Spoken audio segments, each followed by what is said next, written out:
Kevin and his crew were turned away at the door for the Film Academy's Lumiere Brothers Gala, only with Madame Spatzel being allowed inside. With helps from Chains of Desire's costume designer, Deborah Losey, the rest of the group successfully snuck into the gala as part of the catering staff, all of whom wore costumes. Designed as Charlie Chaplin, Kevin overheard Atticus bragging about his plan to take over Eminent Studios.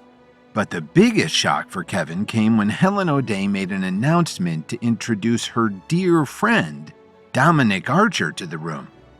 The applause reached a fever pitch after Helen announced Dominic's sizable donation. Kevin, however, wasn't excited as the rest of the crowd. Kevin had a long history with Dominic Archer and his sister Gwen from their days in Chicago when all were trying to establish their empires. Dominic's business tactics were shady, to say the least, though Gwen had carved out a legitimate business overseeing Gwendom, one of the city's largest real estate concerns. But after Kevin's secret investment in Orion Group made him fabulously wealthy almost overnight, Kevin soon eclipsed his rivals in both sheer wealth and influence in Chicago. And that had not gone down well with either Dominic or Gwen, who had seethed with jealousy and anger. It couldn't be a coincidence that his former rival was now also in Hollywood and connected with Helen O'Day, the studio executive overseeing Kevin's movie. Helen also had a decoy Lumiere film reel in her office. Kevin wasn't a believer in coincidences, and all of these facts were adding up, in his mind, to danger. He was surely becoming the object of some plot or scheme, and he would have to find out exactly what it was before he was caught off guard. Between Atticus, Eminence, the Stuntman Guild, Sympathy, and now Dominic Archer all attending this event tonight, Kevin could feel his enemies closing in all around him, and he had a sneaking suspicion that the Pinnacle was connected to all of it somehow. The clock was ticking for him to get to the upper realm, literally. Kevin looked up to see that the giant clock from Back to the Future had been affixed to the wall. Kevin inched away from this unwelcome reminder that time was short as he was suddenly confronted by Penelope, one of the Sympathy Flower Girls. With some desperation seeping into her usually dreamy voice, she pleaded, "I know who you are. I need your help." Kevin stammered, fearing he had been busted, and by a spacey flower girl of all people. But Penelope gripped his arm and said, "Please, Mr. Chaplin, I love all your movies and I need a laugh." Relieved that she at least wasn't privy to his real identity and was actually playing along with the party theme, Kevin was about to give an excuse to get out of entertaining her. He was meant to be passing appetizers after all. But the catering manager snatched his tray away from him. "Was this not clear at orientation?" the catering manager demanded. "When a guest wants a performance, you perform." Having no choice, Kevin added physicality to his Charlie Chaplin impression. He did it on roller skates. He mimed taking a sip of Penelope's drink while she clapped in delight. A small crowd started gathering as Kevin began to waddle in Charlie Chaplin's goofy style while gliding on his skates.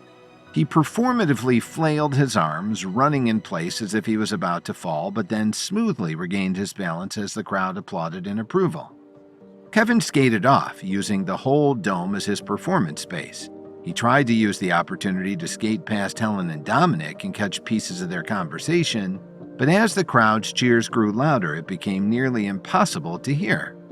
Kevin heard snippets of phrases like, "Won't know you're here," and "Keep an eye on him." There was no way to know for sure whether they were talking about him, but Kevin knew that nothing about this partnership would mean good news for him. Kevin ended his routine with a perfect leap and spin, prompting the loudest cheer yet. He returned to Penelope, who threw her arms around him. "Thank you, Mr. Chaplin," she exclaimed. Kevin wasn't entirely sure whether this girl knew he wasn't the real thing, but Penelope didn't seem concerned either way as she started to cry. "I'm sorry," she said between sniffs. "I know I'm supposed to be happy all the time." Kevin started to really feel for Penelope, even though she had just flirted inappropriately with him recently during a casting session for Cleopatra. "No one is supposed to be happy all the time," he told her. Penelope looked at him like he was speaking nonsense. "I am," she insisted. "That's the rule." Kevin wondered what rule Penelope could be referring to when she continued. "But I'm so sad about my friend Hazel. One day she was just gone. I was supposed to forget about her. Sometimes they tell me I made her up, but I know I didn't. Kevin leaned in. This was the first time anyone involved with sympathy had admitted to knowing Hazel. Who's they? Kevin asked, even though he had a pretty good idea. Right on cue, Lance approached with his sympathy entourage, Madame Spatzel, Audrey, Ryder, and more flower girls. Madame Spatzel, not recognizing Kevin, eyed him with disgust. "British weirdo," she said. "What's the point of being in a movie if you're not going to talk?" Lance ignored Kevin altogether while focusing his attention on his crying flower girl. "Penelope, what's wrong?" Lance asked. "You're always happy, remember?" To Kevin, this sounded more like an instruction than an observation. "I miss Hazel," Penelope said between tears. "Oh, Penelope," Lance said in a fatherly tone, enveloping her in a comforting embrace. "We all miss Hazel. She was a light in our lives. But if you're still struggling, maybe you and I should schedule a private session." Kevin saw Penelope look to Lance with gratitude, though it seemed mixed with maybe a little fear. Kevin also couldn't help but notice Madame Spatzel was showing some jealousy towards Penelope for being offered this private session. Ryder approached Penelope and put his arm around her almost possessively, pulling her out of Lance's grasp. "I know how much Hazel meant to you, sweetheart, but you know the rest of us are always here for you. I'm always here for you." The way Ryder stared into Penelope's eyes, Kevin couldn't help but wonder if he had feelings for her, even though Madame Spatzel was standing feet away. The only one who didn't jump in to comfort Penelope was Audrey. She didn't look compassionate or annoyed. She wasn't displaying any particular emotion at all. She was completely unreadable. Kevin knew she was a great actress. Whatever she was thinking or feeling, she was hiding it well. But one thing was for sure, though the sympathy group had insisted to Kevin and Lily that they never met anyone named Hazel, they dropped that facade when they believed they were in private. There was no doubt that this group knew Hazel and was aware of her disappearance. So what were they hiding? Madame Spatzel also seemed confused. "So now we say we did know Hazel. I can't keep track." Lance suddenly snapped. "Enough about Hazel. She's gone. She's not coming back. She and Toto went back to Kansas. Can we move on now?" The about face was jarring to Kevin, though none of the sympathy group seemed fazed by Lance's erratic mood swing. Penelope obediently said, "Yes, Lance." Is Lance's outburst the result of the brain rehydration? Kevin wondered. He did the procedure as an emergency measure and wasn't exactly sure of the long-term effects. Either way, Lance definitely didn't seem happy that Hazel remained a topic of conversation.